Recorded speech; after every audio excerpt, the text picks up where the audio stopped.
Je pense que ça fait très très très longtemps qu'on n'a pas vécu un classico aussi intense, mais réellement ou sérieusement, les amis merengues, largement c'est nous qui méritons cette victoire. Franchement, c'est le Barça qui mérite cette victoire. Parce que pour moi, dans le jeu, vous ne proposez absolument rien. Pendant 45 minutes, ok. Le Classico, comme je l'ai dit, ça fait longtemps qu'on n'a pas vécu un Classico aussi intense. Parce que c'était vraiment du coup pour coup. Et Rafinha qui ouvre le score. Vinicius Junior qui égalise. Lewandowski qui redonne l'avantage au FC Barcelone et Gonzalo Garcia qui égalise encore pour le Real Madrid. Donc 2 buts partout à la fin de la première période. Mais honnêtement, sur la première période, le Real Madrid, vous ne proposez absolument rien. Vous venez avec un bloc bas, un bloc très compact et vous comptez sur vos contre-attaques.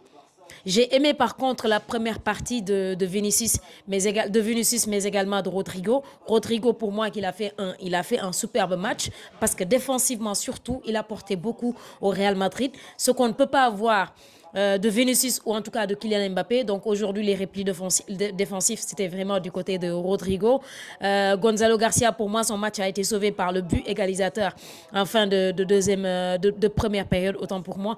Mais dans le jeu, très sincèrement, c'est le Barça qui était largement au-dessus. Au niveau du milieu de terrain également, c'est le milieu barcelonais qui a tout simplement remporté la bataille, sans compter sur tout simplement donc cette attaque.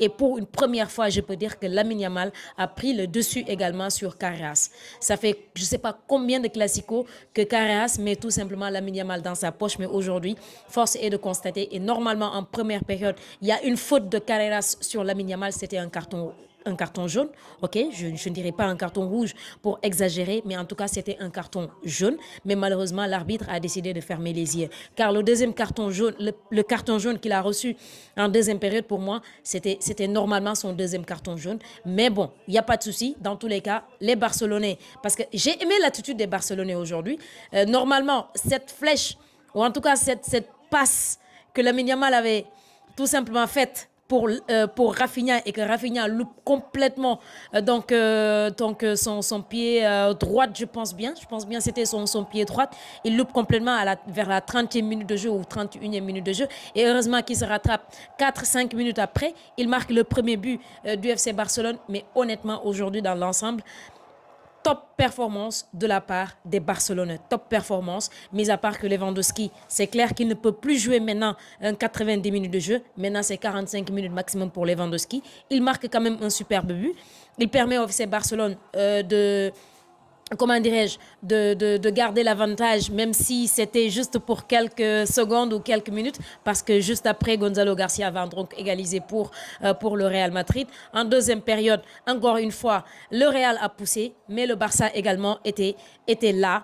Dans le jeu, c'est le Barça qui proposait très sincèrement. Avec les entrants également comme Olmo qui a beaucoup apporté pour moi, qui a fait une excellente rentrée.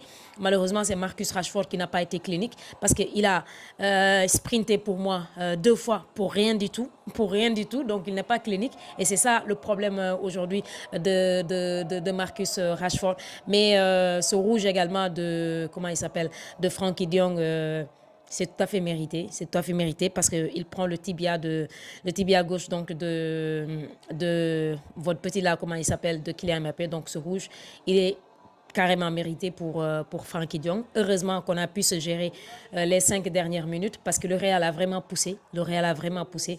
Et je pense que si ce n'était pas Juan Garcia, donc sûrement le Real aurait pris le dessus sur le Barça parce qu'à 2 reprises, dans les 10 dernières minutes, il y a donc ces 2 arrêts de Juan Garcia. Mais encore une fois, c'est lui.